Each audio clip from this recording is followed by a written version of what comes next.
నేను శ్రీనివాస్, వేదిక టీవీకి స్వాగతం. కాన్ఫెడరేషన్ ఆఫ్ ఇండియన్ ఇండస్ట్రీ ప్రతినిధులు, ఐఐటి హైదరాబాద్ ప్రొఫెసర్లు, రాష్ట్ర సాంకేతిక విద్యాశాఖ ఉన్నతాధికారులు, పాలిటెక్నిక్ కాలేజీ ప్రిన్సిపాల్లు, పాలిటెక్నిక్ వివిధ కోర్సుల శాఖాధిపతులు, ఇలా నిపుణులు అందరూ కలిసి సంగారెడ్డి జిల్లాలోని కంది ప్రాంతంలో నెలకొన్న దిగ్గజ సంస్థ ఐఐటి హైదరాబాద్లో ఏకధాటిగా రోజు 10 నుంచి 14 గంటల వరకు వరుసగా 5 రోజుల పాటు చర్చోపచర్చలు కొనసాగించిన ఫలితమే దేశంలో లేనటువంటి కొత్త ఉపాధి కోర్సులు తెలంగాణ రాష్ట్రంలోని పాలిటెక్నిక్ కళాశాలలో 2026-2027 విద్యా సంవత్సరం నుండి మన అభ్యర్థులకు 2026 పాలిసెట్ ఎంట్రన్స్ నోటిఫికేషన్ ద్వారా అందుబాటులోకి రానుండటం విశేషం. 59 ప్రభుత్వ పాలిటెక్నిక్ కాలేజీలలో 18,330 సీట్లు, 56 ప్రైవేటు పాలిటెక్నిక్ కాలేజీలలో 15,780 సీట్లు, మొత్తం కలిపి 2026 పాలిసెట్ ద్వారా 34,110 డిప్లొమా కోర్సుల భర్తీ జరగనుంది. 2026 మార్చిలో పబ్లిక్ ఎగ్జామ్స్ హాజరయ్యే 10th క్లాస్ అభ్యర్థులు, ఇప్పటికే 10th క్లాస్ పాస్ అయిన అభ్యర్థులు, తత్సమాన అర్హత గల అభ్యర్థులందరూ పాలిసెట్ 2026 ఎంట్రన్స్ కు పోటీ పడవచ్చు. వెలువడిన పాలిసెట్ నోటిఫికేషన్ ద్వారా 10 కొత్త కోర్సులను ప్రారంభించనున్నారు. 3.5 దశాబ్దాల పాటు సాంకేతిక విద్యాశాఖలో ఆయా హోదాలలో సేవలు అందిస్తున్న శ్రీ పుల్లయ్య గారు పాలిసెట్ ఎంట్రన్స్ బాధ్యతలు వరుసగా 3వ నిర్వర్తిస్తున్నారు. రాష్ట్ర సాంకేతిక విద్య మరియు శిక్షణ మండలి సెక్రటరీ మరియు chief executive officer Shri Pullaiah గారిని 2026 పాలిసెట్ ఎంట్రన్స్ విశేషాలు అడిగి తెలుసుకుందాం. పాలిసెట్ పరీక్ష నిర్వహణ, ఫలితాల వెల్లడి, అభ్యర్థుల పోటీ, కొత్త కోర్సులు వంటి విశేషాలన్నింటినీ POLYCET 2026 SBTET chief executive officer మరియు సెక్రటరీ శ్రీ ఆకూటి పుల్లయ్య గారిని మనము వేదిక టీవీ తరపున అడిగి విశేషాలు తెలుసుకునే ప్రయత్నం చేద్దాము.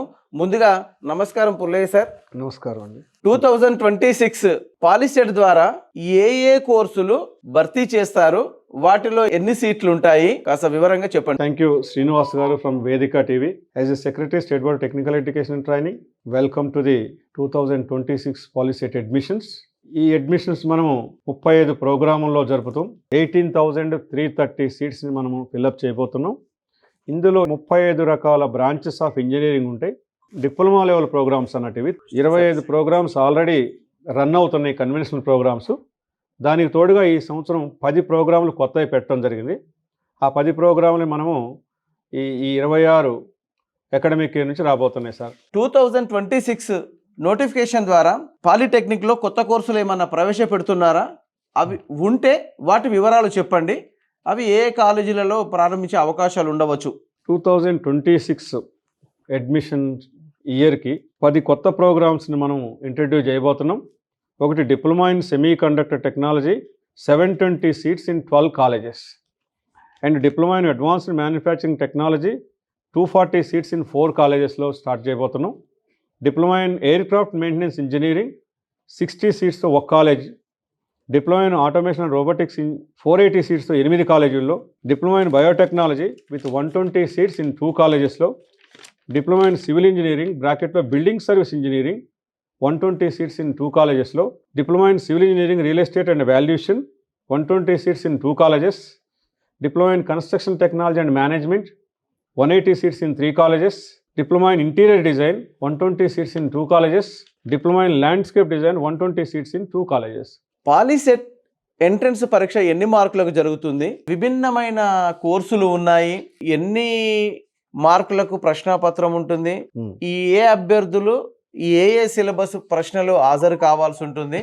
టోటల్ ఆఫ్ 150 మార్క్స్ ఉంటుంది. ఇక్కడ maths 60 marks, physics 30, chemistry 30 and biology 30, మొత్తము 150 మార్క్స్ ఉండటం జరుగుతుంది. తెలుగు మీడియంలో ప్రశ్నాపత్రం ఉంటుంది, ఇంగ్లీష్ మీడియంలో ప్రశ్నాపత్రం ఉంటుంది, తర్జుమా కింద ఉంటుంది అన్నట్టు. అగ్రికల్చర్ డిప్లొమా కోర్సులు ఉన్నాయి, తర్వాత ఇది బయోటెక్నాలజీ ఉన్నది, హార్టికల్చర్ ఉన్నాయి. 120 ప్రశ్నలు హాజరు కావాలా, 150 ప్రశ్నలు హాజరు కావాలా? 120తో పాటుగా బయాలజికల్ సైడ్ తీసుకునే వాళ్ళు veterinary university diploma or horticulture, agriculture తీసుకునే డిప్లొమా స్టూడెంట్స్ ఈ 120తో పాటుగా ఎంపీసీతో పాటుగా ఇంకొక 30 క్వశ్చన్స్ ఇన్ బయాలజీ అటెండ్ కావాల్సి ఉంటుంది. ఇంజనీరింగ్ స్ట్రీమ్ పోయే విద్యార్థులు MPC maths, physics, chemistry 60-30-30. Those who opt for the biological sciences, definitely they have to go for one more 30 questions in biological sciences. అంటే ఈ పరీక్ష గంటలు ఎన్ని ఉంటుంది? మరి వీళ్ళు 30 మార్కులు ఎక్కువ రాయాలి కాబట్టి వాళ్ళు అదే సెంటర్లో అట్లనే ఉంటారు. విద్యార్థులను 10 గంటలకు అలో చేస్తాం, 11 గంటలకి ఎంట్రన్స్ స్టార్ట్ అవుద్ది అండ్ 1:30 వరకు జరిగింది exam. Both MPC and biological students కూడా అందరూ కూడా 1:30 వరకు ఎగ్జామ్ సెంటర్లో కూర్చోవాల్సిందే. ఈ పాలిసెట్ ఎంట్రన్స్ కి అభ్యర్థుల పోటీ ఎలా ఉంటుంది సార్? గత సంవత్సరం ఎంతమంది పోటీ పడ్డారు? ఈ సంవత్సరం ఎంతమంది వరకు పోటీ పడే అవకాశాలు ఉన్నాయని మీరు అంచనా వేస్తున్నారు? గత సంవత్సరం మనకి మొత్తం కూడా 1,06,716 మంది. దీంట్లో register total attended boys 53,085, girls 45,773. 92.64% విద్యార్థులు పరీక్షకి అటెండ్ అయ్యారు. వీళ్ళందరూ ఒక 2 లక్షల మందిని ఎక్స్పెక్ట్ చేస్తున్నాం ఈ సంవత్సరం. 10 ప్రోగ్రాంలు కొత్తగా పెట్టాం. 6 ప్రోగ్రాంలు దేశంలో లేని ప్రోగ్రాంలు తెలంగాణ స్టేట్ ఇంట్రడ్యూస్ చేసింది. ఈ 5 ప్రోగ్రామ్స్ ఇప్పటివరకు ఏఐసిటీలోనే లేవు, దేశంలో కూడా ఎక్కడా లేవు. తెలంగాణ ప్రప్రథమంగా వీటికి సిలబస్ కరికులం తయారు చేసి ఏఐసిటీ అప్రూవల్ తీసుకొని state of Telangana first time apply చేసింది సార్. స్టేట్ ఆఫ్ తెలంగాణ ఈ ప్రోగ్రామ్స్ అన్నిటి కూడా ఇంప్లిమెంట్ చేయబోతుంది. దేశానికే ఒక దిశ, ఒక నిర్దేశం, ఒక దిక్సూచిలాగా తెలంగాణ స్టేట్ టెక్నికల్ ఎడ్యుకేషన్లో మిగతా స్టేట్స్ దీన్ని ఫాలో కాబోతున్నాయి. గర్వంగా ఉంది ఈ విషయంలో. పరీక్షా సెంటర్లు ఎక్కడ ఉంటాయి సార్ అభ్యర్థులకు? మండల స్థాయి వరకు ఎక్కడైతే హై స్కూల్స్ ఉన్నాయో హై స్కూల్స్ వరకు కూడా మేము రీచ్ అవుతాం. హై స్కూల్స్ మా ప్రాథమికం. మేము మా సెంటర్స్ అన్ని కూడా హై స్కూల్స్ ఉంటాయి. Next junior colleges, degree colleges ఉంటాయి, యూనివర్సిటీ కాలేజెస్ ఉంటాయి, ఇంజనీరింగ్ కాలేజెస్ ఉంటాయి, పాలిటెక్నిక్ కాలేజెస్ ఉంటాయి. అభ్యర్థి సౌకర్యార్థము ఆల్ టికెట్లో QR code, centre QR code ఇస్తున్నారు. మరి మీ పాలిసెట్లో కూడా సెంటర్ క్యూఆర్ కోడ్ ప్రవేశపెడుతున్నారా సార్? మొబైల్ యాప్ ఇస్తున్నాం మేము. మొబైల్ యాప్ ద్వారా స్టూడెంట్స్ లొకేట్ చేసుకుని వెళ్ళొచ్చు అన్నట్టు ఈజీగా సెంటర్ లొకేషన్. ఆన్లైన్ దరఖాస్తు నుండి పరీక్ష ఆన్సర్లు నమోదు చేసే వరకు వివిధ దశలలో అభ్యర్థులు తెలియక చేస్తున్న పొరపాట్లేంటి, వాటిని అధిగమించడానికి మీరు ఇచ్చే సూచనలు చెప్పండి సార్.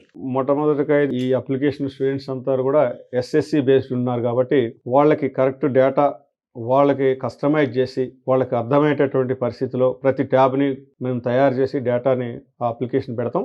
ఆ అప్లికేషన్ వాళ్ళకి ఈజీగా అర్థమవుతూ వెళ్తుంటారు. సహజంగా వాళ్ళు తల్లిదండ్రుల సహకారం కానీ టీచర్ల సహకారంతో కానీ అవి నింపుతారు. ఆన్లైన్ సబ్మిట్ చేస్తారు. మాకు పేమెంట్ అవుద్ది, హాల్ టికెట్ జనరేట్ అవుద్ది. ఇందులో ఏమైనా కరెక్షన్స్ రిక్వైర్డ్ అయినా కూడా ఎడిటబుల్ ఆప్షన్ ఉందన్నట్టు. సో పిల్లలు 10th క్లాస్ పిల్లలు కాబట్టి we are taking care of that thing. ఎప్పటికప్పుడు మా హెల్ప్ లైన్ సెంటర్ ఉంటుంది లైన్లో, వాళ్ళు హెల్ప్ లైన్ సెంటర్ని కాంటాక్ట్ చేయొచ్చు. ఇంటర్ ఎంపీసీతో ఒకవైపు టీచర్ కెరియర్ ఇంట్రెస్ట్ ఉంటే డిప్లొమా ఇన్ ఎలిమెంటరీ ఎడ్యుకేషన్ 2 ఏళ్ల కోర్సు చదవచ్చు. కరెక్ట్. అలాగే ఎప్సెట్ ద్వారా బీటెక్ ఫస్ట్ ఇయర్లో నేరుగా ప్రవేశం పొందొచ్చు. ఇంకొక అడుగు ముందుకేసే ఐఐటి కాలేజీల్లో ప్రవేశం కల్పించే జీ మెయిన్స్ కూడా మనం వెళ్ళే అవకాశం ఉంది. ఈ నేపథ్యంలో ఇట్లా 4-5 రకాల లాభాలున్న నేపథ్యంలో ఒక 10th క్లాస్ స్టూడెంట్ నేరుగా మీ పాలిటెక్నిక్లో 3 ఏళ్ల డిప్లొమా కోర్సులో ప్రవేశం కోసం పాలిసెట్ రాయడంలో ఉన్న ప్రత్యేకతలు కానీ లాభాలు కానీ ఏమై ఉండొచ్చు సార్? ఒక స్టూడెంట్ 10th క్లాస్ తర్వాత డిప్లొమా ద్వారా డిప్లొమా ఇంజనీర్ కావచ్చు, ఇంటర్మీడియట్ ద్వారా గ్రాడ్యుయేట్ ఇంజనీర్ కావచ్చు. These are the 2 channels. Engineering starts at the diploma level, degree level, masters level, PhD level. These are the different levels of the engineering programs. So we are offering diploma in engineering program. ఈ students ఎవరైతే diploma పూర్తి చేస్తారో వాళ్ళు junior ఇంజనీర్స్గా ఇండస్ట్రీకి వెళ్తారు. Engineering పూర్తి చేసిన వాళ్ళు అసిస్టెంట్ ఎగ్జిక్యూటివ్ ఇంజనీర్గా వెళ్తారు. These are the difference. Polytechnic ఎందుకు రావాలి అంటే ఒక విద్యార్థి 10th క్లాస్ తర్వాత 15 సంవత్సరాల తర్వాత మా దగ్గరకు వస్తాడు, 3 సంవత్సరాలు మా దగ్గర ఉంటాడు, 18వ సంవత్సరంలో బయటకు వస్తాడు. బయటకు వచ్చినప్పుడు government/ private guarantee of job. So guarantee of employment with minimum of 20,000 to 25,000 salary పిల్లలకు ఉంటుంది. సో అది మనము దీనికోసం. రెండోది మా ఫీజు 3,880 రూపాయలు ఒక సంవత్సరానికి ఫీజు. సో ఎఫోర్డబుల్ ఫీజులో 11,000 రూపాయల్లో డిప్లొమాను పూర్తి చేసుకొని 20,000-25,000 జాబ్తో బయటకు రావచ్చు అన్నట్టు. సో ఇమ్మీడియట్గా 18వ సంవత్సరంలో ఉద్యోగ భద్రత ఉన్నటువంటి పాలిటెక్నిక్ ఎడ్యుకేషన్. పాలిటెక్నిక్ అయిన తర్వాత సెటిల్ అయిన తర్వాత వాళ్ళు ఇంజనీరింగ్ వర్కింగ్ ప్రొఫెషనల్స్ అని మనం ఇంజనీరింగ్ కాలేజ్లో స్టార్ట్ అయింది. 3 to 8 చదువుకోవచ్చు దాన్ని in blended mode, Saturday Sundays. అలా ఇంజనీర్ మళ్ళీ నెక్స్ట్ ఎర్నింగ్ అండ్ లెర్నింగ్ చేసుకుంటే ముందుకు పోవచ్చు అన్నట్టు. కుటుంబాన్ని సపోర్ట్ చేసుకోవచ్చు, తన కాళ్ళ మీద తను నిలబడవచ్చు. 18వ సంవత్సరంలోనే ఉద్యోగ భద్రత ఉన్నటువంటి ఎడ్యుకేషన్ ఉందంటే పాలిటెక్నిక్ ఎడ్యుకేషన్. ప్రభుత్వ పాలిటెక్నిక్ కాలేజీలు ఎన్ని ఉంటాయి, ప్రైవేట్ కాలేజీలు ఎన్ని ఉంటాయి కొద్దిగా చెప్పండి. ప్రభుత్వ దాదాపుగా. పాలిటెక్నిక్లు 59 ఉన్నాయి. ఓకే. అండ్ ప్రైవేట్ పాలిటెక్నిక్స్ ప్రస్తుతం 56 ఉన్నాయి సార్. మొత్తం 115 కాలేజీలు ఉన్నాయి టోటల్గా. అడ్మిషన్ల ప్రక్రియ ఏ మాసంలో జరుగుతుంది? క్లాసులు ఏ నెల నుండి ప్రారంభం కావచ్చు? మే 13న ఎగ్జామ్ జరిగిన తర్వాత మ్యాక్సిమం 12 రోజులలో మేము ఎంట్రన్స్ రిజల్ట్స్ ఇచ్చేస్తాం. మేము జూన్ 12న మేము విద్యార్థుల్ని కాలేజీలోకి పంపిస్తాం. చివరగా మీరు గత నెలలో టైప్ రైటింగ్ షార్ట్ హ్యాండ్ పరీక్షలు నిర్వహించారు. దాదాపు 5,000 మంది వరకు హాజరైనారు. Yes, sir. తర్వాత వాటి ఫలితాలు ఎప్పటి వరకల్లా వెల్లడిస్తారు? ఆ తర్వాత సర్టిఫికెట్లు కూడా అభ్యర్థులకు ఎప్పటి వరకు రావచ్చు? 2 వీక్స్లో రిజల్ట్స్ వస్తాయి. And certificates it takes 20-25 days. ధన్యవాదాలు సార్. నమస్కారం.